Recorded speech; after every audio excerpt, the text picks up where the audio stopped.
short တင်တာshort တင်မရဖြစ်ဒီလိုပဲရောက်သွားတော့ပြန်တင်ကြည့်ရနော်9.53ပါဝါတွေက9.53ပါဝါတွေက9ပါဝါ8လေးနဲ့3.4ခွန်ပါဝါ2.36နဲ့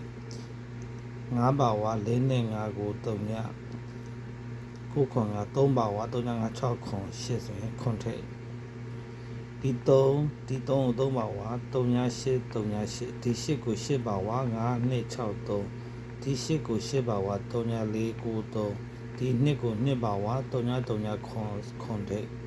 ဒီ4ရဲ့8ကို8.38ဒီ3ရဲ့3ကို463ဒီ5ရဲ့6ရဲ့1ကို291ဒီ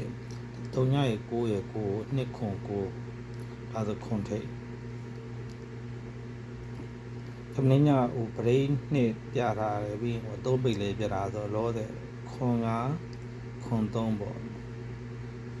ဒါခွန်တဲ့ကကြာရင်တော့ဆွဲလို့ရပါတယ်